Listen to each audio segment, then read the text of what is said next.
अशी एक लग्नगाठ भाग 34। तर मित्र आणि मैत्रिणींनो, आपण मागील भागात पाहिले अनुज रिया आणि शांताला खूप बोलला. त्यांनी त्याची माफी मागितली, पण अनुज म्हणाला इथून निघून जा. तर आता पुढे शांता आणि रिया माफी मागू लागल्या, गयावया करू लागल्या. प्राचीने अनुजला सांगितले, जाऊ द्या सर, माफ करा त्यांना. अनुज काही बोलला नाही. प्राचीला म्हणाला, तुला आता मी इथं राहू देणार नाही. त्याने सगळ्यांसमोर प्राचीचा हात पकडला आणि त्याच्या स्वतःच्या बंगल्यावर घेऊन गेला. आश्रमातील सगळेजण अवाक होऊन पाहतच राहिले. ती अनुजला म्हणाली, अनुज सर. तेवढ्यात अनुज म्हणाला, मला फक्त अनुज म्हण, सर नको म्हणूस. प्राची म्हणाली, ओके बाबा अनुज. तेवढ्यात दाराची बेल वाजते. त्याने दार उघडले आणि दारातच उभे राहून बोलला, बोल काय आई. तिकडून आवाज आला, बेटा कोण आहे, पाहुणे आहेत का, कोणी मला मला पण भेटव ना. तो म्हणाला, नाही, निघ इथून लवकर, मला भेटायला येऊ नकोस आणि मी पण तुला भेटायला येणार नाही. आणि त्याने धाडकन दार लावले. तो आत आला. प्राची म्हणाली, कोण होता अनुज, आई होती ना तुमची, आत का नाही बोलवलं त्यांना. अनुज म्हणाला, प्राची तुला माहीत नाही, खूप मोठी गोष्ट आहे, पुढे कळेल तुला आपोआप. अनुज आणि प्राचीची मैत्री वाढू लागली. बंगल्यावर अनुज एकटाच असल्यामुळे त्याच्या रूम सगळा अस्ताव्यस्त होता. एक दिवस ती एकटीच असल्यामुळे तिला करमत नव्हतं. काहीतरी काम करावे म्हणून तिने त्याचा रूम स्वच्छ आणि नीटनेटका केला. त्याच्यासाठी छान स्वयंपाक तयार केला. तो घरी आला. त्याला खूप फ्रेश वाटले. सगळीकडे सगळे व्यवस्थित होतं. सगळ्या वस्तू त्याने इतरस्त ठेवलेल्या असायच्या त्या सगळ्या जागेवर होत्या. त्याने जेवण केले आणि समाधानाचा ढेकर दिला. तो म्हणाला, कधी नाही एवढं तृप्त मन झालंय आज जेवण करून. तो म्हणाला, तुला घरात राहून कंटाळा येत असेल, माझ्यासोबत फिरायला बाहेर चल थोडं. ती अनुजसोबत बाहेर जाऊ लागली. बाहेर गेल्याबरोबर सगळे लोक तिच्याकडे पाहू लागले, काहीतरी कमेंट करू लागले. अनुजने सांगितले, लोक अशीच असतात, त्यांच्याकडे लक्ष देऊ नकोस. आयुष्य तुझे आहे, लोकांना घाबरून काही नाही जगायचं. अनुज तिच्या मनाची खूप काळजी घ्यायचा, पण लोक नावे ठेवत. एक दिवस तर कहर झाला. लोक तिला एकटीला गाठून सरळ सरळ विचारू लागले, तू तर एक विधवा स्त्री आहेस, अनुजसोबत तू काय करतेस, तुझं काय नातं आहे. तेवढ्यात दुसरी महिला बोलली, अरे बोलू नका तिला, अनुज सरांना सांगेल ते आपल्याला बोलतील खूप. अनुज सरांची लाडकी मेहबूबा आहे. तेवढ्यात दुसरी म्हणाली, सर खूप हँडसम आहेत, त्यांना पोरींची का कमी होती, विधवाच कशी काय सापडली. कोणी म्हणायचं, हिनेच त्यांच्यावर जादू केली असली पाहिजे. आता तिचे पोटही पुढे येत होते. ते पाहून लोक हसायचे. एक विधवा आणि तिला बाळ होणार आहे, पण बाळ कोणाचं, आणि हसत होते असं म्हणून तिला खूप त्रास द्यायचे. तिला रडू कोसळले. तिने निर्णय घेतला, अनुजपासून दूर जायचं. ती घरी आली. अनुजही आला. त्याने दार लावले. तेवढ्यात कुणीतरी दार ठोठावले. त्याने दार उघडले.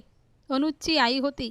त्याने त्याच्या आईला जोरात बोलून खडसावले, घरी जा आणि मला भेटायला येऊ नकोस, कितीदा सांगितले तुला. आणि जोरात दार लावून आत आला. प्राचीला तिचा चेहरा दिसला नाही.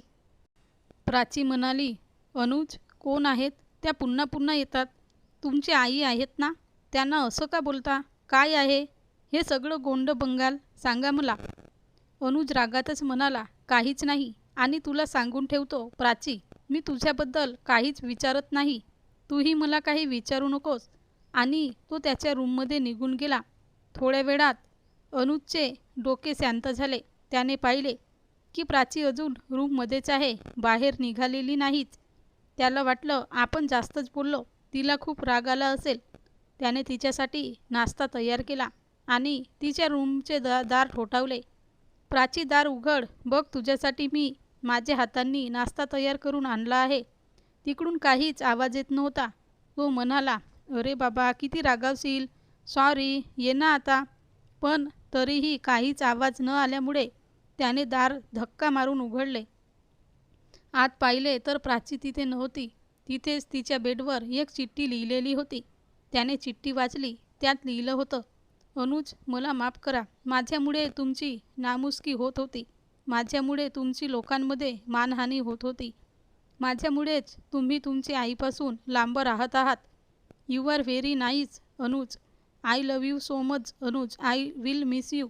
माझ्यासोबत तुझी बदनामी झालेले मला आवडणार नाही, म्हणून मी तुमच्यापासून लांब जात आहे. तो चिठ्ठी पकडून तिथेच रडत बसला. तो म्हणाला, माझं लांब? तो पूर्ण हतबल झाला होता. हे रिया आणि शांताला माहीत पडले की प्राची वेदांजवळ राहत नाही.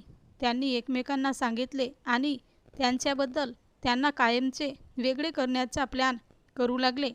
असंच एक दिवस अनुज आश्रमामध्ये गेला. तिथे त्याला दिसले की सफेद साडीमधील प्राची पाठमोरी उभी होती आणि तिच्या समोरच एक तरुण मुलगा होता. तो मुलगा तिला सांगत होता, बरं झाला प्राची, तू त्या अनुज जवळून पडून आलीस. I love you Prachi. आपण खूप मज्जा करू. तो अनुज काय असाच बोरिंग होता आणि आपण कायमचे एक होऊन लग्न करू. असं म्हणून प्राची त्याच्या गळ्यात पडली. ते पाहून अनुजला खूप मोठा धक्का बसला. प्राचीने आपल्याला फसवलं. त्याचे मन खूपच कमजोर झाले. तो दारू पिऊ लागला आणि घरातच लोळत पडू लागला. एक दिवस त्याने ठरवलं, या सगळ्या गोष्टींपासून लांब जायचं. त्याने बॅग भरली आणि रेल्वे स्टेशनवर गेला. त्याने बघितलं की एका सीटवर प्राची बसली होती. त्याला जागा नसल्यामुळे तो तिथेच बसला. दोघेही एकमेकांशी काहीच बोलत नव्हते. शेवटी न राहून त्याने प्राचीकडे तोंड केलं. तिच्या दोन्ही खांद्यांना पकडून गदगदा हलवलं आणि संतापाने बोलला, प्राची, तू असं का केलं की तू मला नाकारलंस? का असं वागली तू माझ्यासोबत? त्या माणसावर तुझं प्रेम होतं तर मला अगोदर का नाही सांगितलं? प्राची म्हणाली, कुठल्या माणसावर आणि मी काय केलं? अनुज म्हणाला, त्या दिवशी तू त्या मुलासोबत बोलत नव्हतीस का? ती म्हणाली, मी कुठल्याच मुलासोबत बोलत नव्हते. तर तू आता खोटंही बोलायला लागलीस तर?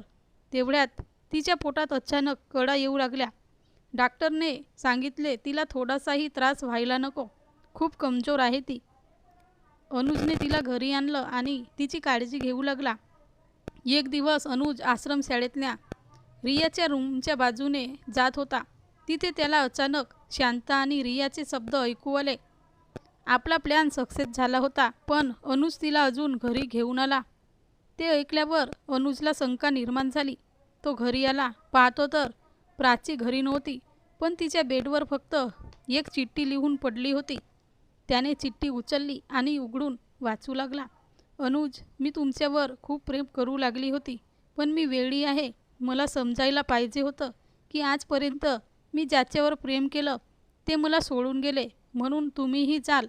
माझ्या नशिबात काही चांगलं घडू लागलं तेवढ्यातच काहीतरी विघ्न येतच असतं. मी खूप कमनशिबी आहे. मला विसरून जा. तर मित्रांनी मैत्रिणींनो, हा भाग कसा वाटला कमेंटमध्ये सांगा आणि सबस्क्राईब करा.